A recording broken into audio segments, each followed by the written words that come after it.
Well,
shalom, everybody. This is John Craig, and it's great to be with you on another edition of Walking in Spirit of Truth.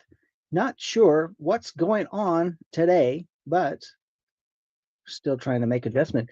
I log on. I hit the start the stream, and somebody else's intro started to play. I'm like, what?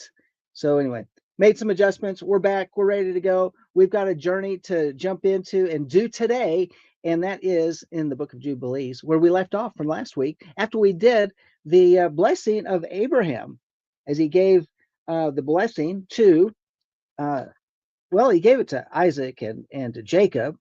And there was also a blessing in there for Ishmael.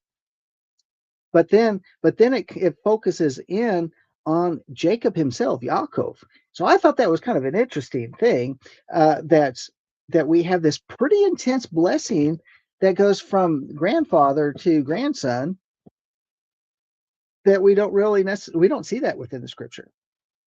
And yet everything is consistent. It's not like it contradicts the scripture by any way, but I think it also lends to some of these ideas that causes us to not be so pigeonholed, but to have maybe a greater outlook of these dimensions, these different dynamics that are going on, that's happened, that the scriptures themselves don't record.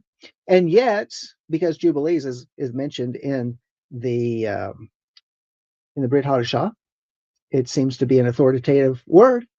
And of course, by Moses' own word, the Jubilees was given to him on the mountain.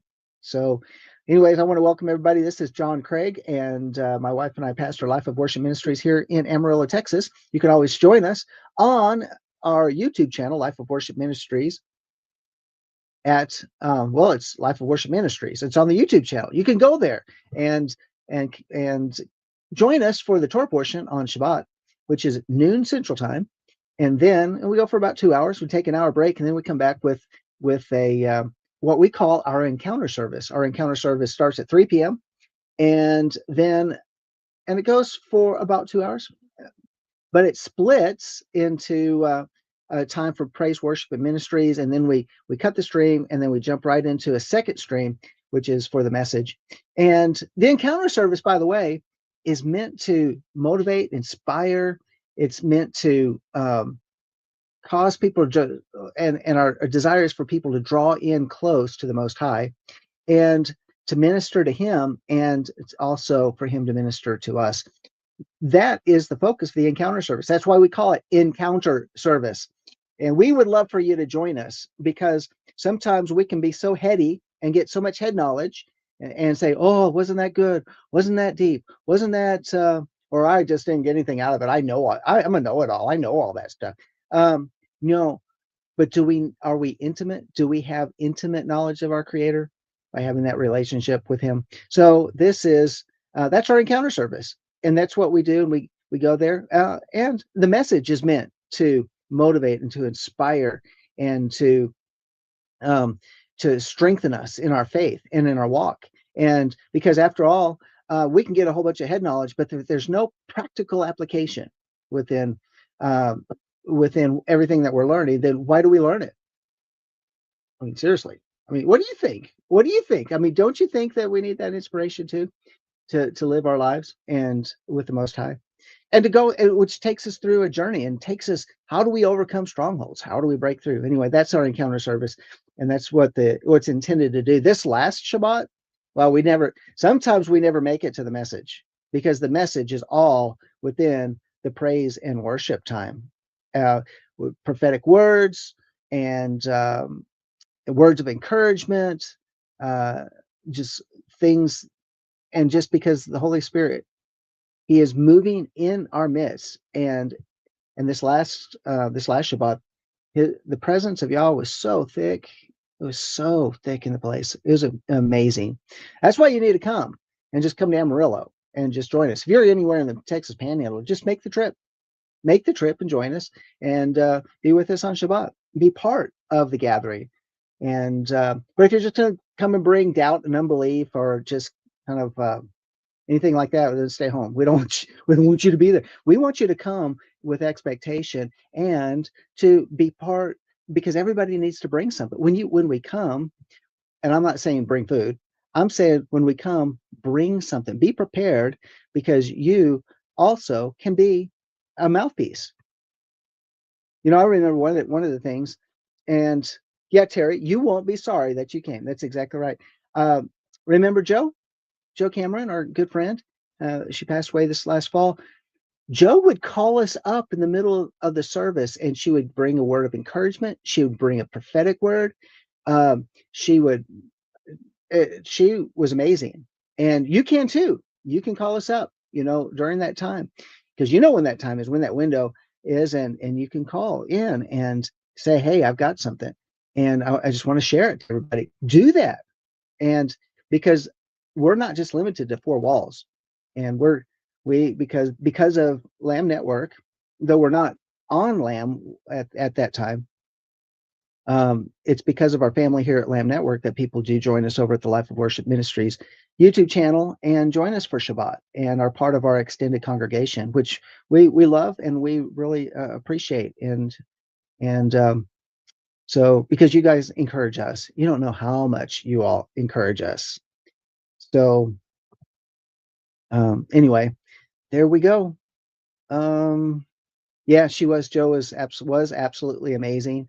And I think we all would agree with you, Tammy. We do miss her very, very much, and how we desired for her to receive healing on this planet.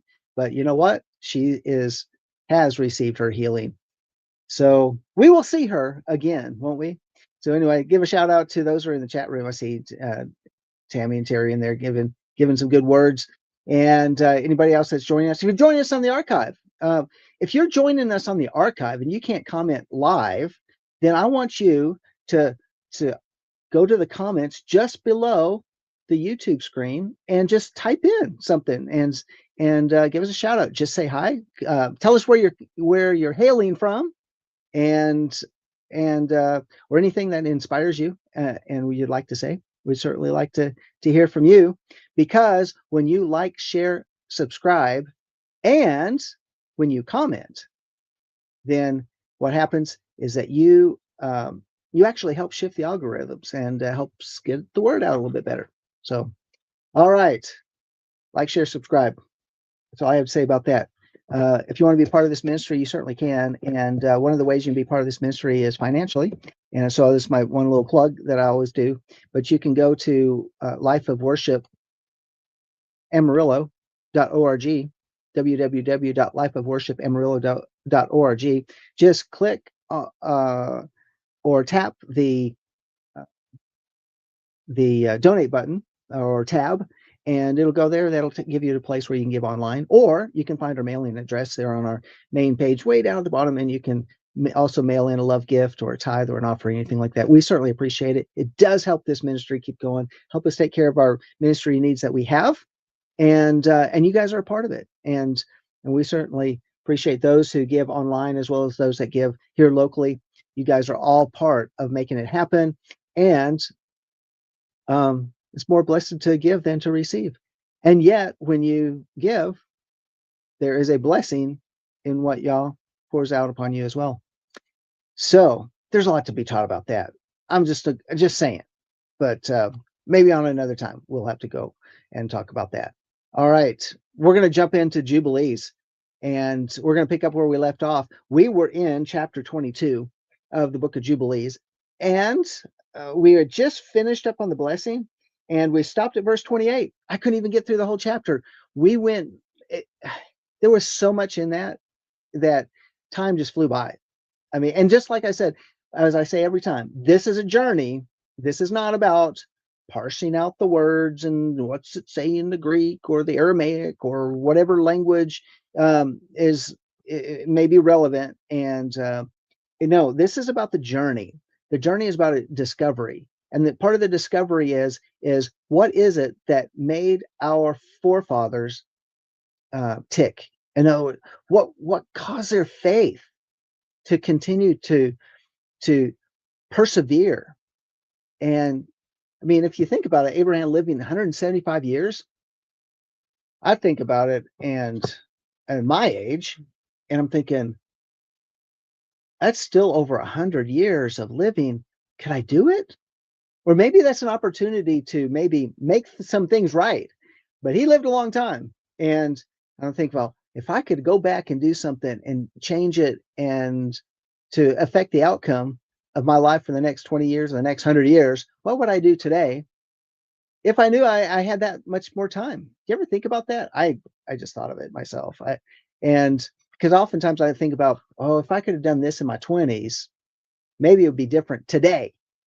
If I just chosen a different, if I just chose a different degree path than I did, what would be different today? Would I make the same mistakes? Would I be smarter? Maybe I should have done something else that would have projected my life in a better way, or it could have been in a worse way, I guess you could say. But did you ever think about that? So, yeah, I wonder how long Isaac was blind. I mean, how many years? It's true that he couldn't see very well, and his eyes had grown dim at the end. Maybe we'll learn something in Jubilees about that. Huh. That'd be good. Okay. All right. Let's jump in. We're going to pick up in verse 28, chapter 22. Remember, this is the word given to Moses on the mountain. And he continues, and he blessed Yaakov and said, my son, over whom with all my heart and my affection I rejoice. May your grace and your mercy be lifted up upon him and upon his seed always. And yeah, I mean, he certainly doesn't mean that he doesn't have an affection for his own son just because he did bless Yaakov in quite a big way. And do not forsake him, nor set him at naught from henceforth into the days of eternity. And may your eyes be opened upon him and upon his seed, that you may guard him and bless him, that and may sanctify him as a nation for your inheritance, and bless him with all your blessings from henceforth unto all the days of eternity, and renew your covenant and your grace with him and with his seed according to all your good pleasure unto all the generations of the earth. Well, and I would just say, isn't that a tremendous blessing? I mean, don't we always want dad's approval? I mean, seriously, I think that's what we all want. So I see V63. Hey, thanks for stopping by. Glad you are. And so just jumping over here, let's go on to chapter 23, Jubilees. And because I have an inkling here, just a thought that Abraham is about to die. Okay. All right. So let's go on. It says, and verse 1 of chapter 23, Jubilees. Read from the Et Sefer version of the Bible. And he says, and he placed two fingers of Yaakov on his eyes, Jacob, two fingers, Jacob on his eyes, and he blessed the Elohim of Elohim. And he covered his face and stretched out his feet and slept the sleep of eternity. What? Wait. And he placed two fingers of Yaakov on his eyes, and he blessed the Elohim of Elohim. And he covered his face and stretched out his feet and slept the sleep of eternity. And he gathered to his fathers. What? Okay, he dead. He's dead. He just passed away. He just gave the blessing, the final blessing. Isn't that interesting? How does one know? It's time. I'm going to give the blessing. Is that how Yaakov passed away? I mean, he called all of his sons in, gave them a blessing, and then he went to be with his fathers. Okay, and it says, and notwithstanding all this, Yaakov was lying in his bosom, and he knew not that Abraham, his father's father, was dead. Oh, he didn't. He's like, yeah, just hanging out, went to sleep, woke up from his sleep, and behold, Abraham was cold as ice. And he said, Father, Father. But there was none that spoke, and he knew that he was dead. And he rose from his bosom and ran and told Rivkah, his mother. And Rivkah went to Yitzhak in the night and told him. And they went together, and Yaakov with him, and a lamp was in his hand. And when they had gone in, they found Abraham lying dead. Isn't okay? Why did he make that and with a lamp in his hand? Why is that? Why is that important? I mean, why is that detail in here? Well, maybe we'll find out. And verse 5, and Yitzhak fell on the face of his father and wept and kissed him. And the voices were heard in the house of Abraham, and Ishmael, his son, arose and went to Abraham, his father, and wept over Abraham, his father, and he and all the house of Abraham. And they wept with a great weeping. And his sons, Yitzhak and Ishmael, buried him in the double cave near Sarah, his woman. There you go, his woman again. All right, it's not his wife, it's his woman. Sounds kind of possessive. That's just, I mean, it's just a translation. It's his spouse, right? And they wept for him 40 days, all the men of his house, and Yitzhak and Ishmael, and all their sons, and all the sons of Keturah in their places. And the days of weeping for Abraham were ended, and he lived 3 jubilees in 4 weeks of years, 175 years. Just one more thing. Just one more thing. Yeah. Columbo was very interesting. Okay, we're going down. Okay. That's you just distracted me. Okay, I'm just reading the comment there. One more thing though. For the days, oh, and it's 175 years, and completed the days of his life, being old and full of days. For the days of the forefathers of their life were 19 jubilees, and after the flood, they began to grow less than 19 jubilees. and to decrease in jubilees, and to grow old quickly, and to be full of their days by reason of manifold tribulation and the wickedness of their ways, with the exception of Abraham. Yeah, so wickedness shortens the lifespan, is what he just said. And 19 jubilees. Somebody look that up. 19 jubilees. So if a jubilee is 50 years, what is somebody's got to look that. How many years is that? 19 times 50. All right, you math whizzes are already there. I know it. I know you are. Okay. Okay, so 19 times 50 is 950 years. Everybody lived 950 years. Yeah, there you go, Tammy. You got it. And so they lived 950 years, but Abraham only 175. So he was a young man. Can you imagine, like what I just said? All right, what is it? We look at we grow up, we raise a family, we have grandkids, and then we look back. It's like, man, I wish I had made this mistake, this mistake, this mistake, and this mistake. And so if I could do it over again, if I could just go back in time and not do those mistakes that I made, then where would be the outcome that I'd be today? And Abraham being 175 had the opportunity to do it multiple times, right? Except if you get it right the first time, then you just keep doing the right thing. And then if you live 950 years, just think about that. Okay. He's basically a child comparatively. It's true. We are just children. We're just children comparatively, aren't we? Verse 10, for Abraham was perfect in all his deeds with Yahweh, and well pleasing in righteousness all the days of his life. And behold, he did not complete 4 jubilees in his life when he had grown old by reason of the wickedness and was full of his days. Now, wait a minute. He was not a wicked man. So why did he die early? I mean, he laid down to go to sleep with his fathers. Why did he? And by reason of the wickedness that was in the earth. So a lot of times we think, well, what was that Billy Joel song? Why do the good die young? Not that I agree with the philosophy of that song, but it was a popular song, and still is in the golden oldie songs. And then, but if you just think about it, it's more than just what we do. I mean, do we have all sorts of vices within our lives that just bring destruction to our body, and our body starts to fall apart and falls apart early? Or so you can also say, and look at our environment today.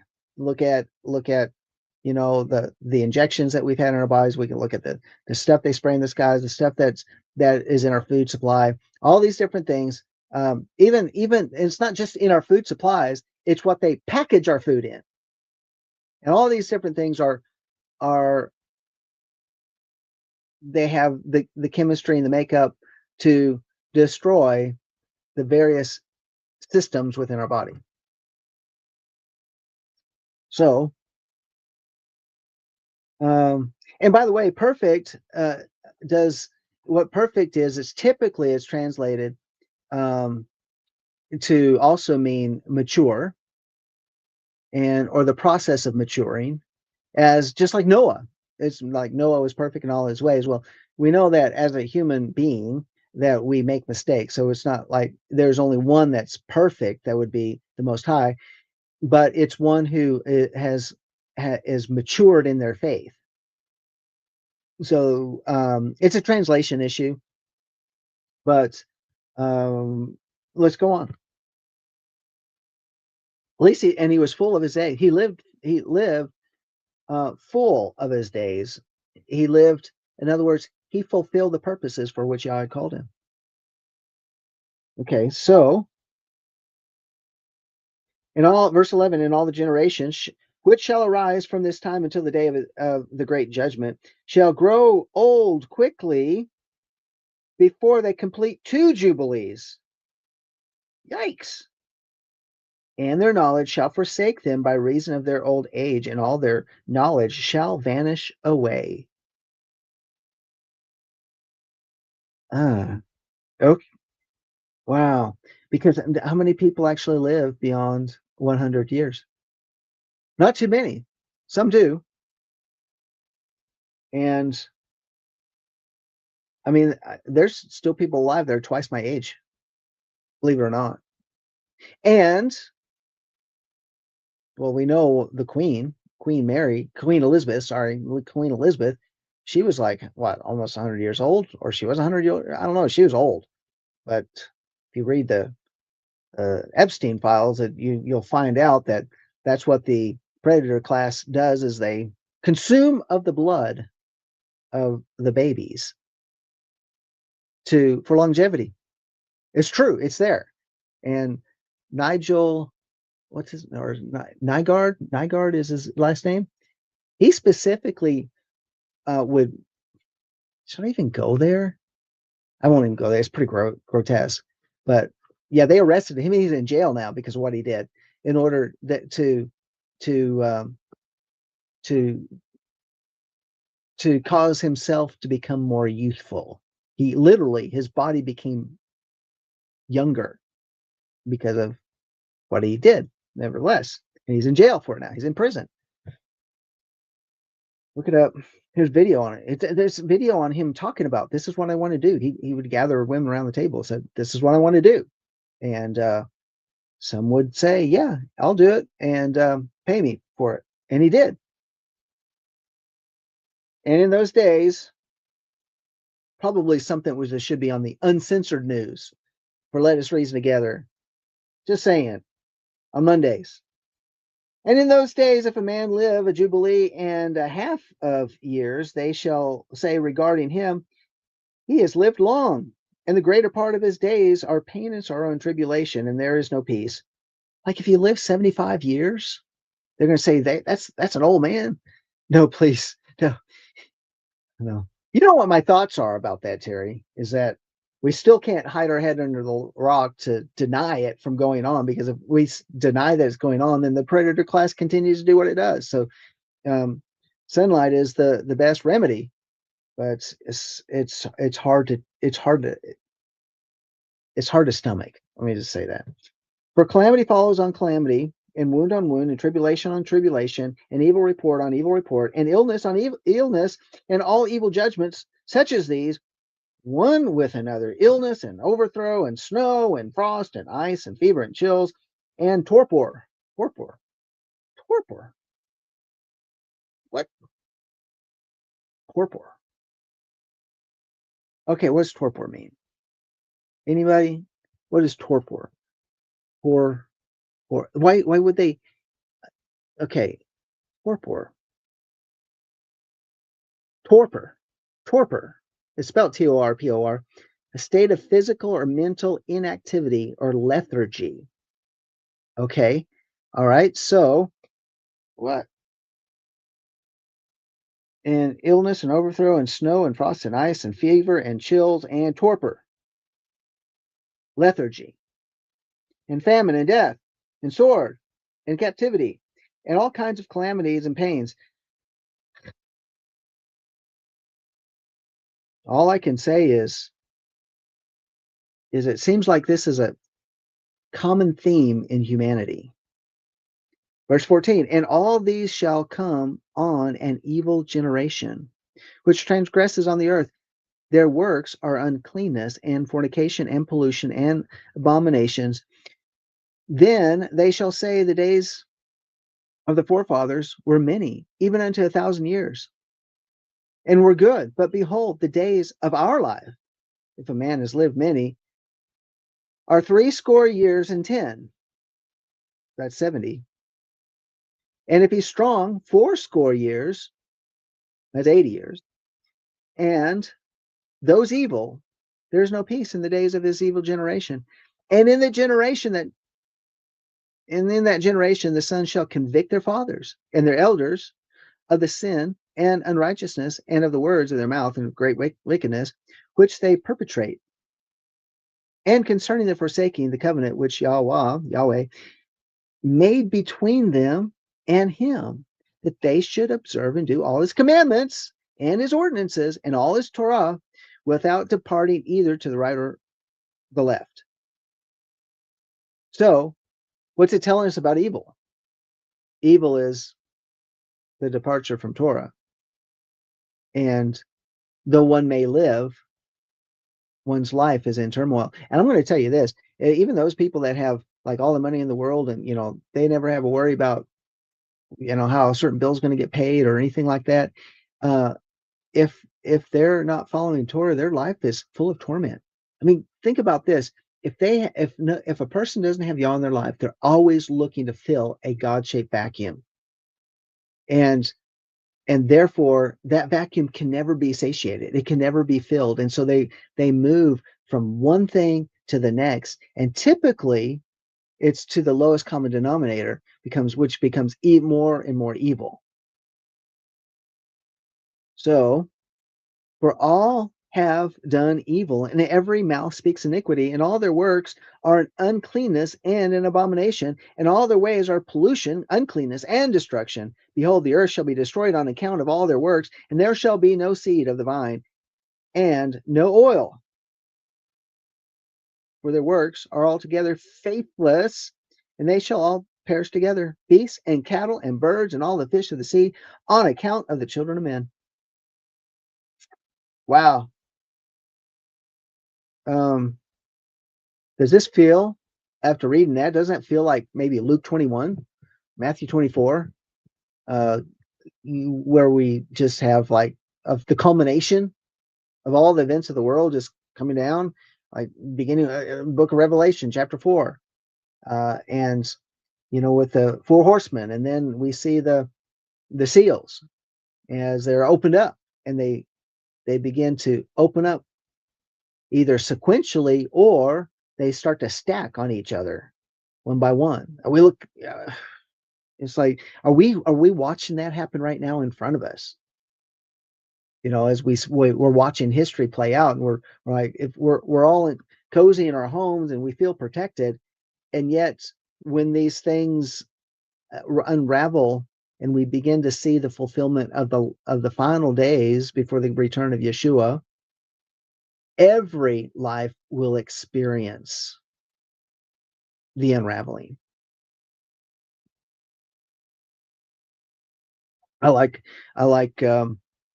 the prophetic word that was given by wasn't Dimitri Duduman, it was the other gentleman that he was the prayer walker guy. Help me with his name in the chat. And how he was talking about that he saw encampments of people, and when the enemy was invading, that the people in the encampments were praying and they were worshiping, and the invading armies, as they approached where the encampment was, they just seemed to split and go around them as if they weren't even there, didn't even notice them, and kept on going on their way as the people were praying and worshiping and all of that. And I just thought that was really an amazing vision that he get. Henry Groover, there you go. I knew, yeah, Henry Groover. The guy had a lot of prophetic words, and a lot of them were they have been fulfilled, and many are still waiting to be fulfilled. And him, along with Dimitri Duduman, and even the prophets from the 50s and 60s that gave prophetic words. Even George Washington's that's been attributed to him, a prophetic word for our nation. We are we're watching fulfillment of what they've what I believe what the Most High told them. Even though people say, well, they'll argue. Well, I don't know if God really speaks that way like He did in the Old Testament or in the early days of the first century. Give me a break. Was Yah talking in the 400 years between what we know as Malachi and Matthew? Of course He was. Of course He was. So, now that I moved my hand, got to find out where I'm at. All right, here we go. Verse 18, and behold, the earth shall be destroyed on account of all their works, and there shall be no seed of the vine and no oil. Now, in the book of Revelation, doesn't it not say, do not touch the oil or the wine? Why? Because those are two legs, two pillars, we might call them two pillars, that support the economy. Um, so they support life is a better way to say it. They support life.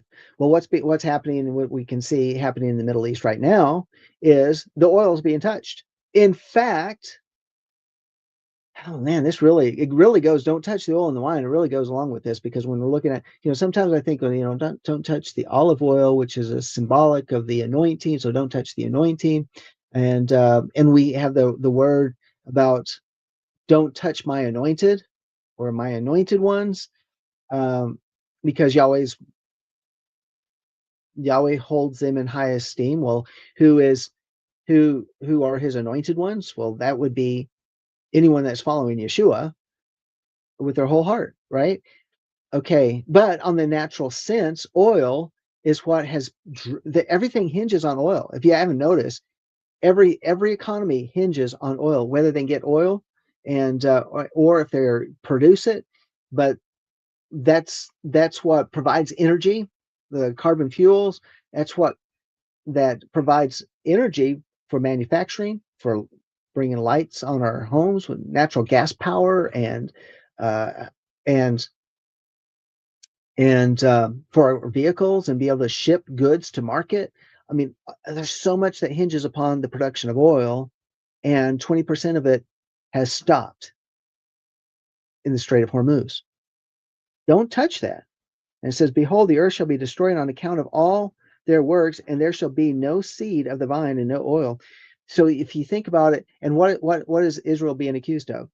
Destroying, and President Trump was pretty upset about this, destroying oil fields of Iran. Because President Trump just didn't want that destroyed because don't touch the oil. Because for him, it's like, we don't want to cut oil off from the world. We want to trade it and put a new regime into power and so they can have money, but they need to trade it. It keeps the engine running on the earth. Um, 300 items. Yeah, manufacturing. Yeah, plastics. Um, even pharmaceuticals are come out of the oil industry. It's amazing how many. Yeah, so 300 items for babies alone are made from petroleum products. So it's very interesting. Don't touch the oil and the wine. And the seed of the vine. Well, and you think about the seed of the vine, first thing we think of is when we think about the oil and the wine, but maybe we are talking more of the seed of the vine. And what would the seed of the vine be? Or why would it say there shall be no seed of the vine? And that maybe it's the cutting off the food supply. Maybe you can look at it that way. Or no seed of the vine, which could um, mean, and it is not a capital S if it's a prophetic messianic word that could be spoken, but nevertheless, it could also mean the seed of the vine, and that would be those who would be the descendants that are connected to the vine. I don't know. Don't touch them. It just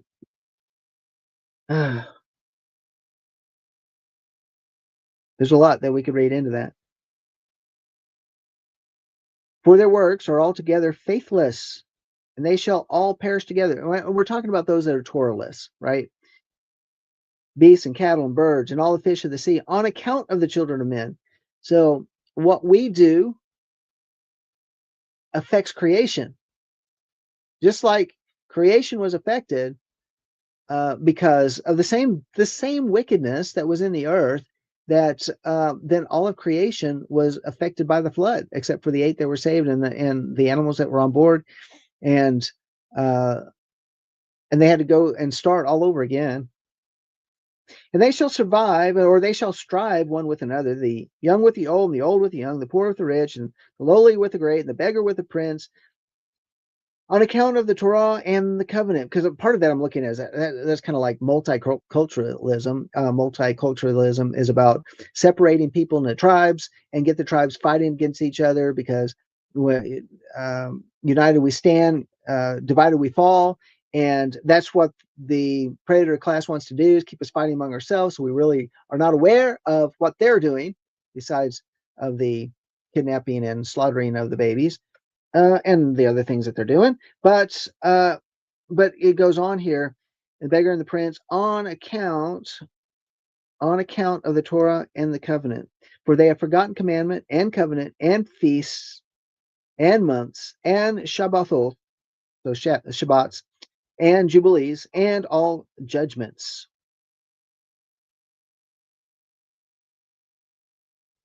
Pastor Sandy and I have been talking about this and talking um, about what is it about Shabbat? How do you get more people drawn into the Torah and into Shabbat when there's such a boundary for those that have just been so indoctrinated in the New Testament that people are even afraid. I mean, I remember having a conversation with my own father, and he says, you're right about the Sabbath. He told me that, and he said, but I'm so connected here with the church that there's no way that I could leave that and to be part of like a Torah observant congregation. And he was very, very connected. And so I was kind of caught in a good way when he said that. It's like, oh, well, at least keep the Shabbat too. Keep the Shabbat too. Um, don't do either or. Uh, keep it. I mean, minister where Yah has put you, and observe the Shabbat. So, and they shall stand swords. They shall stand swords and war to turn them back into the way, but they shall not return until much blood has been shed on the earth one by another. Man, wait a minute. They shall stand swords and war to turn them back into the way, but they shall not return until much blood has been shed on the earth one by another. I mean, what is it about the shedding of blood that is that what causes people to say, man, this is just so bad, and they turn back to Yah? Yeah, Shabbat yeah, seriously, it is hard to do. I That's why when we shifted to Shabbat, we went cold turkey. We gave a 2-week warning and lost 80% of our congregation.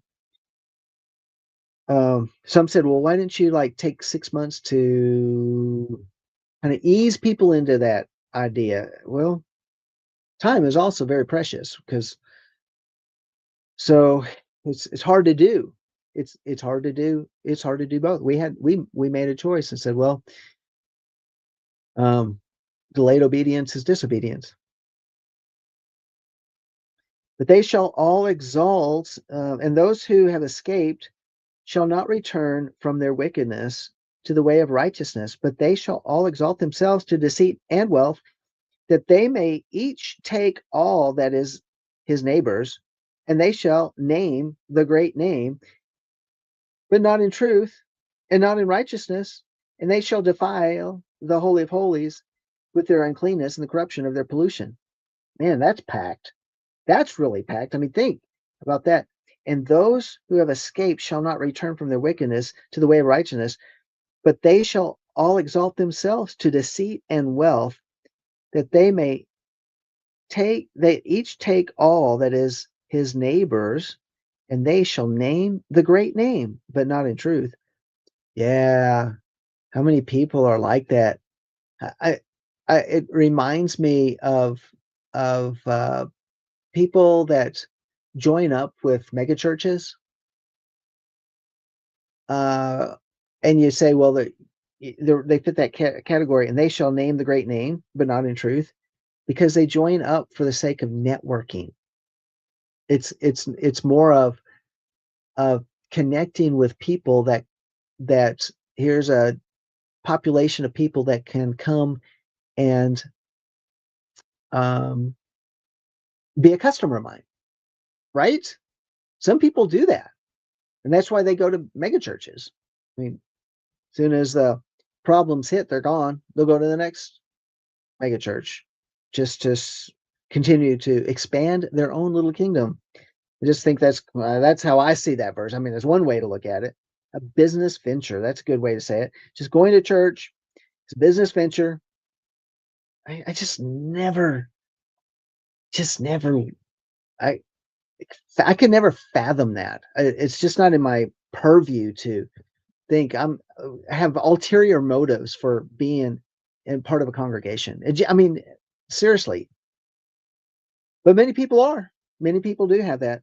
And a great punishment shall befall the deeds of this generation from Yahweh, and he will give them over to the sword and to the judgment and to captivity and to be plundered and devoured. And he will wake up against them the sinners of the other people who have neither mercy or nor compassion, and who shall respect the person of none, neither old nor young, nor anyone, for they are more wicked and strong to do evil than all the children of men. And they shall use violence against Israel and transgression against Yaakov, and much blood shall be shed upon the earth, and there shall be none to gather and none to bury. In those days they shall cry aloud and call and pray that they may be saved from the hand of the sinners. The other people, hand of the sinners, the other people. I mean, it's talking about like another people. I mean, how many times in history has this taken place? And you think, who is Yaakov in the earth? Because people will list out, well, look at the pogroms, look at the Holocaust, look at all the times that they went after the Jewish people, like Nazi Germany, like Spain, the expulsion from Spain, the I mean, all the things that took place throughout the centuries against Jewish people, but that's just one tribe. They represent a part of Yaakov. What about those that were part of Jacob that were not part of the tribe of Judah, and yet they received also a violence against them? I mean, look at the believers, the persecution. I mean, that's how America was started. That people wanted a place that they could come for the freedom to worship. Because of why? Because of persecution, because of violence against them, violence against Israel. What happened? North America, and more specifically the United States, by the historians themselves say that the original settlers to the United States are the descendants of Jacob. So, and yet, what type of violence is going to come upon this generation? And people that are described here, where it says they'll and he wake up against them the sinners of the other people who have neither mercy nor compassion, and who shall respect the person of none, neither old or young nor anyone, for they are more wicked and strong to do evil than all the children of men. That they shall use violence against Israel and transgressions against Yaakov, and much blood shall be shed upon the earth, and there shall be none to gather and none to bury. If the enemies of the United States, because of the course of action that's going on in the world today, which those that are the enemies of the United States actually, according to Dmitry Duduman, do attack the United States. There are all sorts of sleeper cells in the United States right now. There were tens of thousands of Chinese age men that crossed the border during the Biden years. And where are they? And what are they waiting for? They're waiting for the go order. How many are just north of the border, up in Canada, where Canada has given the PLA, the Chinese military, right to train on their soil? Why would they do that? Because their soil is much like our soil. Climate, geological challenges, much like it. And another people, they're not any better, and they're not. And if you look at comparing, it's the evil goes across the board, and yet Yah in history has used an evil people to bring judgment upon another people, like he brought Babylon against Yehuda, the southern kingdom. He used Assyria against the northern kingdom, an evil government. And so why would he not do that now to another nation, one nation to another? And yet have even less. I mean, we think of ourselves as Americans that are full of compassion and mercy. And how could we ever think about bringing that to another country? And yet, indiscriminate bombing, indiscriminate attacks that are specifically upon hospitals and apartment buildings and schools and nurseries and hotels has not been out of the reach of our own government and those that we have used as proxies. So how are we any better than anybody else when you look at the evidences in the fruit? And so I think the way this chapter is reading is like, I'm like, man, this is like for us today, and how much it's just telling us about our current state of affairs and our future. And yet, is this still reserved for a future generation, or is this talking to our generation? And how many generations did it talk to, perhaps, in the past? Yeah, it's called serving the God of self. Yeah, it's true.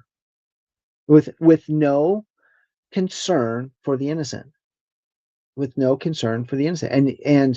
And I'll tell you that's inside and outside religious congregations.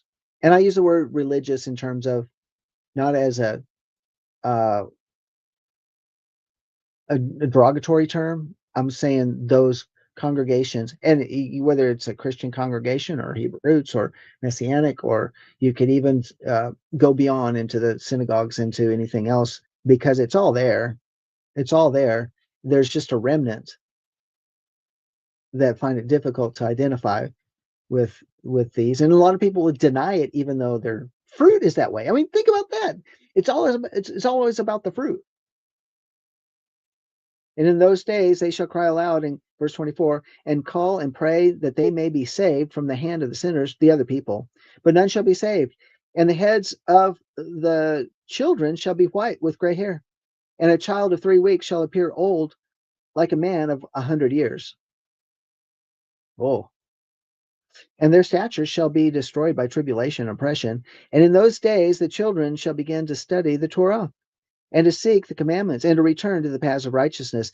And the days shall begin to grow many, and increase amongst those children of men, till their days draw nigh to 1,000 years, and to a greater number of years than before was the number of the days. And shall begin to grow many, and increase amongst those children of men, till their days draw nigh to 1,000 years. Wow, so it's talking about a reversal. Well, where is the reversal? Well, I think it goes back into Revelation chapter 19. The reversal comes when Yeshua returns. And when then our lifespans go beyond just the 70, 75 years or 80 years, and it goes and it becomes 1,000 years because of the millennial reign of Messiah. Because that's a trigger point. It's like, okay, anything that we can do to change things up, shake things up. And the days shall begin to grow many, and increase amongst those children of men, till their days draw nigh to 1,000 years, and to a greater number of years than before was the number of days. And there shall be no old man, nor one who is satisfied with his days, for all shall be as children and youths. Well, there you go. I like that. Whereas you feel like you're a youth, even when you're 757 years old, or 800 years old, or 900 years old, or 1,000 years old, and you just feel like it's just like, man, remember the days when we were a child? There's no worries. Just like, and there was just like eternal playtime. In all their days they shall complete and live in peace and in joy, and there shall be no Satan or any evil destroyer, for all their days shall be days of blessing and healing. Well, why? Because Hasatan is is bound up for 1,000 years. For all their days shall be a blessing and healing. And at that time, Yahweh will heal his servants, and they shall rise up and see great peace and drive out their adversaries. And the righteous shall see and be thankful and rejoice with joy forever and ever, and shall see all their judgments and all their curses on their enemies. And their bones shall rest in the earth, and the Ruachot shall have much joy, and their spirits will have much joy. And they shall know that it is Yahweh who executes judgment and shows mercy to hundreds and thousands, to all that love him. And do you, Moshe, write down these words, for thus they are written, and they record them on the heavenly tablets for a testimony for the generations forever. It's for us, and that's why we have it. And that's why we're doing this reading, because this is for us, and it's about us journeying in to this encounter that Moses had on the mountain that he's giving to us. And of all different things is he's talking about the millennial reign, because what's our healing is because healing are in the leaves and of those trees and bear fruit every month. Well, hey, we're at the end. We're have to come back next week to pick it up and go a little bit further and see what this amazing discovery and journey has taken us to. So thank you for being part. And I want to say for Life of Worship Ministries and the Lamb Network.tv, this is John Craig, and also for Walking in Spirit of Truth. Until next time, shalom.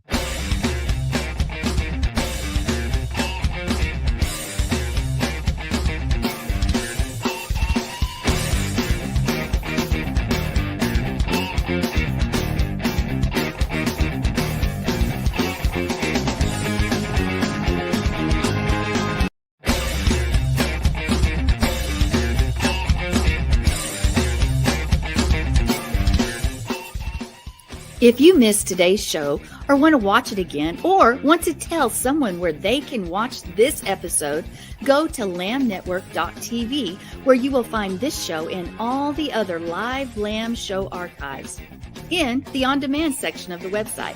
Thank you for watching, and don't forget to tell someone about the Messianic Lamb Network.